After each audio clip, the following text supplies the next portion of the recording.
Hey everybody, Autism Fitness founder Eric Chessen here. It's boring. That's what one of my athletes said.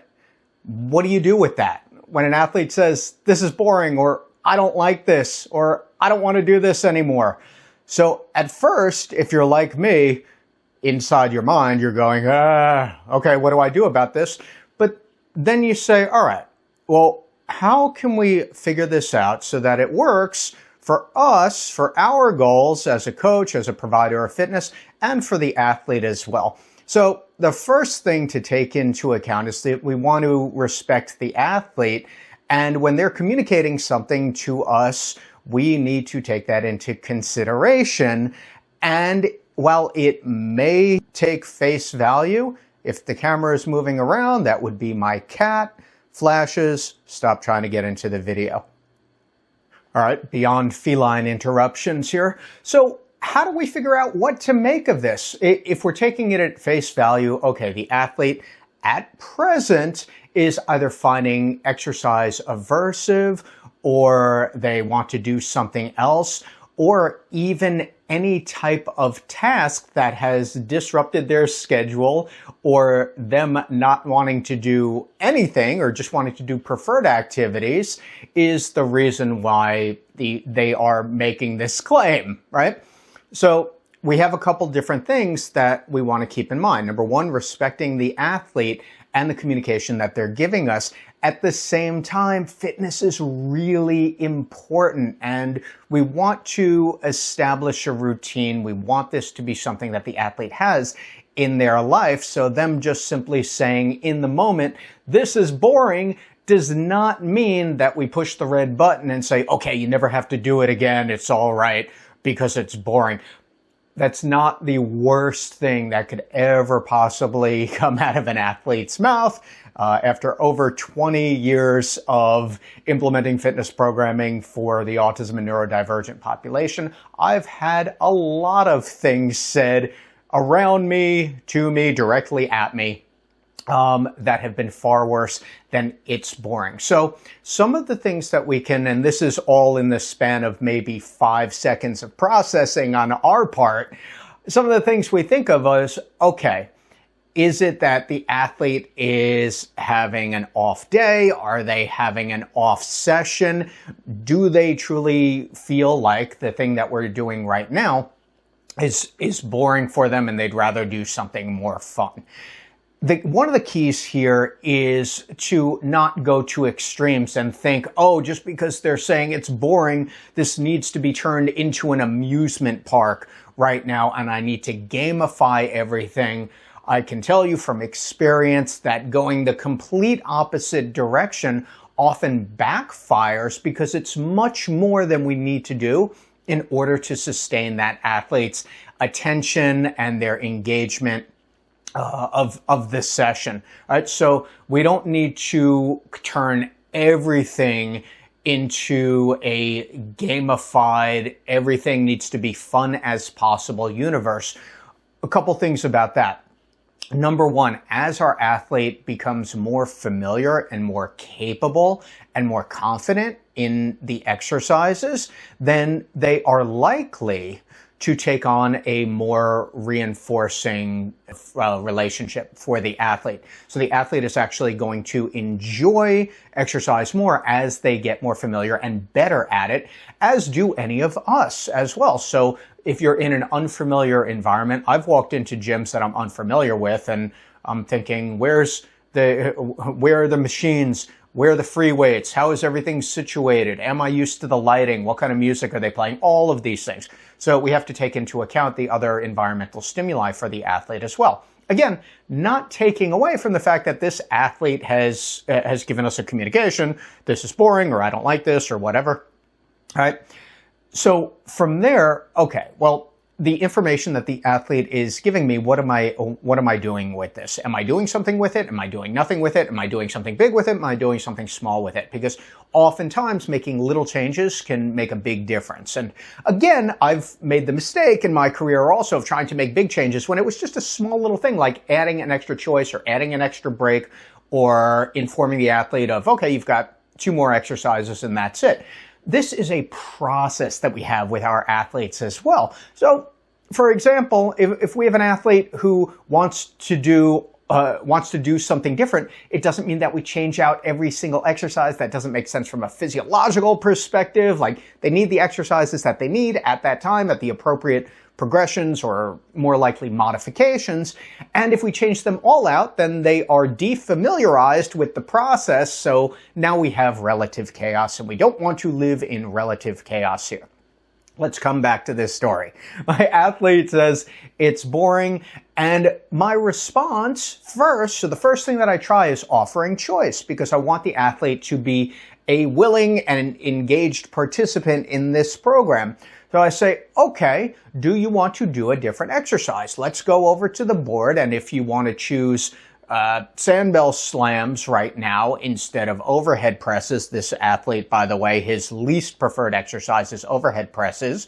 Do you want to choose something different? He says, no, it's boring. Just repeating that. Okay, so I'm just getting a lot of it's boring right now. All right, so we have the intra and then we have the extra. What do I mean by that? Intra, in the session, he's telling me, oh, this is boring. Now I'm thinking, well, what's the extra? What's the outside? How much is he being challenged in his life outside of the fitness session? So these are other things that are going through my head. Is this the one time, maybe, where he's being really challenged, not just physically, but cognitively as well, because there's a lot going on when we're exercising.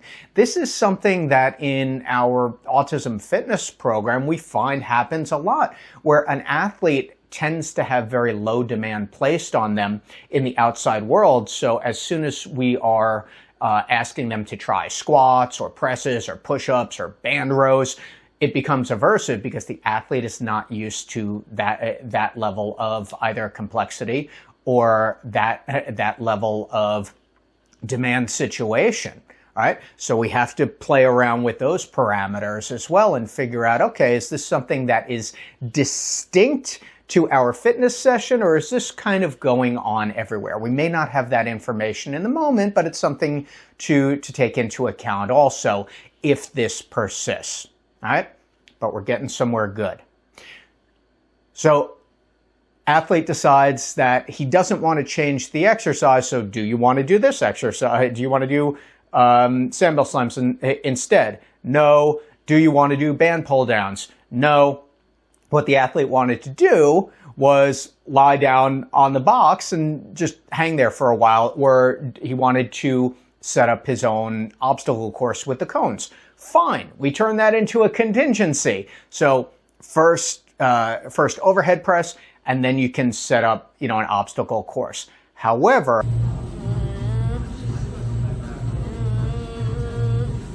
a couple different things. If the athlete is setting up the obstacle course as a reinforcer, we still want to maintain that this is a fitness session and we're not turning it into the obstacle course session, and that's all we're doing right now.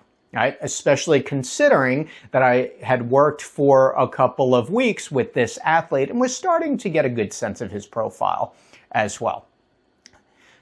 So he sets up his, obstacle course with the cones, and I find that even though he's engaged with setting up the obstacle course, now it's starting to take up it's starting to eat into our session time as well. So I have to start pulling this back a little bit and setting a timer to it. All right, you can do the obstacle course for 2 minutes right now, and then we're coming back. Let's check the board, and you have another set of overhead presses. Comes back, next set of overhead presses, and it's boring. And finally, I got to the point where I said, okay, yeah. I acknowledged it. I said, yeah, it can be. Absolutely. Because, and this is really important, boring is not the worst thing on the face of the planet. You know what's much, much worse than boring is never exercising and then being inactive into the teen years and into the adult years and into geriatric years. I would say that's much worse than doing something that is not the highest preferred thing on the face of the planet for 45 minutes to an hour a few times a week. So we need to take all of this into consideration, right? Now, fast forward a little bit, a few sessions. And the reason that I'm telling you this particular story is I worked with this athlete yesterday, and not once did he say, "This is boring." And his breaks were really short. And this is just maybe a month later or so.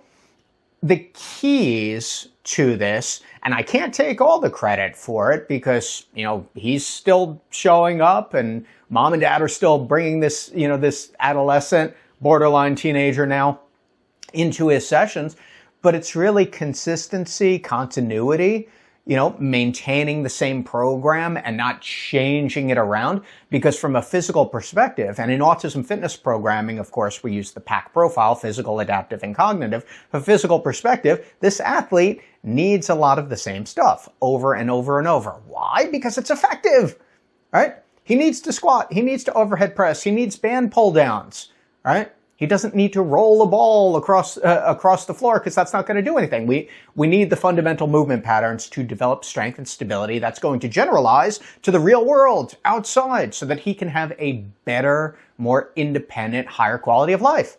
That's just it. So how do we balance out implementing the stuff, the exercises that he needs, while also maintaining a relatively good level of motivation and engagement? Well, the consistency is going to help with that because it's expectation management. He comes in, he knows to go to the board, and man, I set up a really cool board for him also. Right? And so he understands what's going to be done. We have a little negotiation room. Is he going to do 3 sets? Is he going to do 4 sets? We can work around that, but the fundamental structure of the program remains the same so that he can get the most out of it. Now, in the session yesterday, there was no "this is boring." There was no obstacle course. It was just, okay, exercise, break, exercise, break. Really good flow to it. Some of the breaks were a little bit long, but we're getting there. So here's what I think about. And I think there's a big takeaway also. I think about this athlete who just turned 13. What does he have in his physical capabilities, and what does he have in his attitude about fitness, not just now when he's 13, but when he's 16, when he's 23, when he's 35. If we start now, right, and we work out, "Oh, this is boring," or "I don't want to do this," to the point where the athlete starts having some of these "I've got this" moments, or "I've got these" moments, then we can build on that. The athlete, again, is familiar with the exercises. He's confident with the exercises. This is part of his routine. And by the way, that's a habit. What's a lifestyle? It's just habits, right? So imagine now this athlete who originally found exercise challenging, aversive, and exercise always should be challenging in some form. Now it's something that is part of his weekly routine, right? And he can take that into his teenage years, take that into his adult years, and now we have someone who has a fit, more active lifestyle. So it's easy to get disheartened or panic or think something is wrong when an athlete says, "I don't want to do this," or they say, "This is boring," or something to that effect. But it's also really important to keep the bigger picture in mind, right? What does this athlete need? How important is fitness going to be in their life now, but in the future as well? There are very, very few people, neurotypical, neurodivergent, who enjoy exercise, particularly resistance training, the first time they do it. Maybe a couple of outliers. For me, it was unfamiliar also.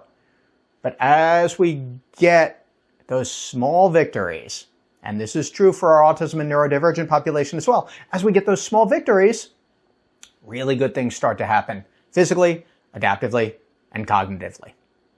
All right?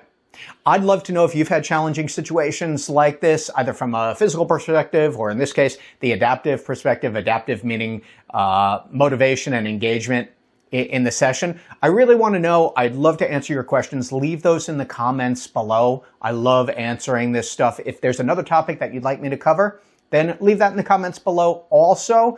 Not only do I love answering them, but it also helps the algorithm. And speaking of which, please like and definitely subscribe to the Autism Fitness here. And if you are ready to join the movement for movement and become an Autism Fitness Certified Pro, link is below. You can learn all about the pro, expert, and master level courses anywhere in the world. I'm Autism Fitness founder Eric Chessen, leading the movement for movement. Thank you very much for watching.